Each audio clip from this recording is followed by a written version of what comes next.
क्या आपके पास सब कुछ होते हुए भी मन शांत नहीं है? मिथिला के सम्राट राजा जनक के पास भी सब कुछ था, राजपाट, दौलत और शौर्य। फिर भी उनके मन में एक ऐसी तड़प थी जो उन्हें सोने नहीं देती थी। आज हम उन 3 सवालों की बात करेंगे जो जनक ने ऋषि अष्टवक्र से पूछे और जिन्होंने उन्हें एक पल में मुक्त कर दिया।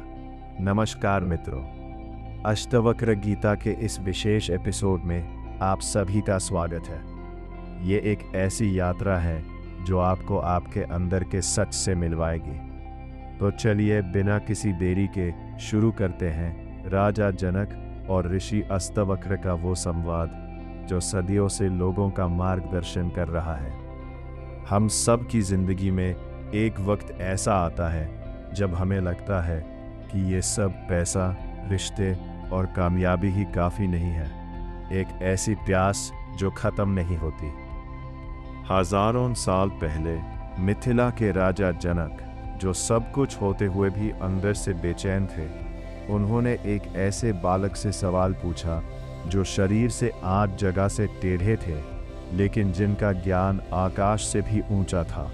ऋषि अष्टवक्र। इन दोनों का संवाद ही अष्टवक्र गीता है, जो धर्म या रीति रिवाज की बात नहीं करती, बल्कि सीधे मैं कौन हूँ की बात करती है।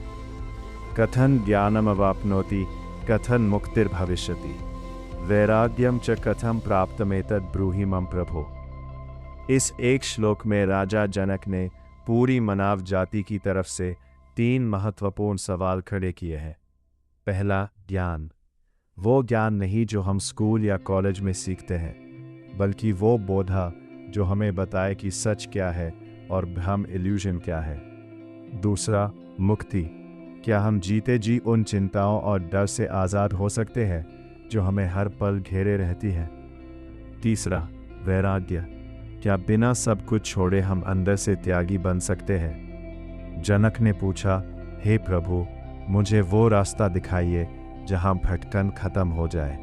यहाँ राजा जनक की जिज्ञासा को समझना जरूरी है। जनक कोई साधारण व्यक्ति नहीं थे, वो एक सम्राट थे। उनके पास दुनिया की हर सुख सुविधा थी, फिर भी वो मुक्ति मांग रहे हैं। इसका मतलब है कि असली बंधन बाहर नहीं, हमारे मन के अंदर होता है। हम अपने ही बनाए हुए विचारों, पुरानी यादों और भविष्य के डर में कैद हैं।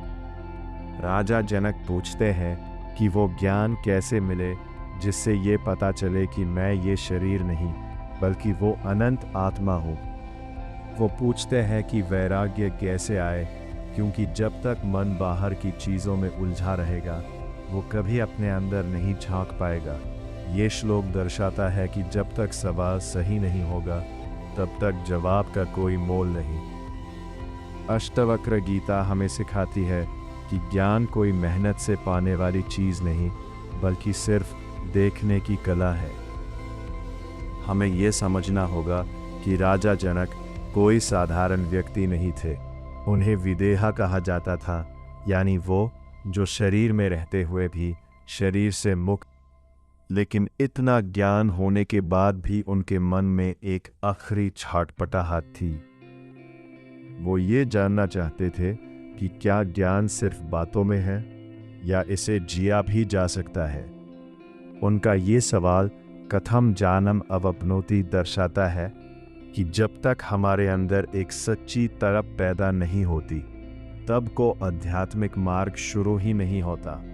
जनक ने अपने राजपाट और अहंकार को एक तरफ रखकर एक बालक अष्टवक्र के चरणों में बैठना स्वीकार किया, जो हमें सिखाता है कि सच्चा ज्ञान तभी मिलता है जब हम सीखने के लिए पूरी तरह से शून्य, एम्प्टी हो जाते हैं। इस श्लोक में जो 3 शब्द है, ज्ञान, मुक्ति और वैराग्य, ये एक ही सिक्के के अलग अलग पहलू हैं। अष्टवक्र गीता हमें बताती है कि बिना वैराग्य के ज्ञान नहीं मिल सकता और बिना ज्ञान के मुक्ति नामुमकिन है। वैराग्य का मतलब दुनिया से भागना नहीं, बल्कि ये देख लेना है कि दुनिया की कोई भी वस्तु हमें हमेशा की खुशी नहीं दे सकती। जब ये समझ ज्ञान गहरी हो जाती है, तब मन अपने आप भटकना बंद कर देता है और इसी स्थिति को मुक्ति कहते हैं। राजा जनक यहाँ सीधा रास्ता मांग रहे हैं। वो कोई लंबी साधना या कठिन तपस्या नहीं चाहते, बल्कि वो सत्य को उसकी असली रूप में तुरंत देखना चाहते हैं। यही इस गीता की सबसे बड़ी खासियत है। ये धीरे धीरे नहीं, बल्कि एक झटके में आपकी चेतना को जागा देती है। आज के दौर में हमारा मन हर वक्त नोटिफिकेशंस, सोशल मीडिया और कंपैरिजन में उलझा रहता है। राजा जनक का ये सवाल आज और भी ज़्यादा रेलेवेंट है। हम मुक्ति चाहते हैं ऑफिस के स्ट्रेस से, हम ज्ञान चाहते हैं कि सही फैसला कैसे लें, और हमें वैराग्य चाहिए उन नेगेटिविटी से जो हमारी मेंटल हेल्थ खराब करती है।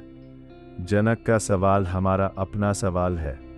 क्या हम तैयार हैं उस सच को जानने के लिए जो ऋषि अष्टावक्र अब बताने वाले हैं? अगले एपिसोड में हम देखेंगे ऋषि अष्टावक्र का वो पहला और क्रांतिकारी जवाब। वो जवाब जो सुनते ही राजा जनक की दुनिया बदल गई। वो कहते हैं, अगर तुम मुक्ति चाहते हो तो विषयों को विष, पॉइजन की तरह छोड़ दो।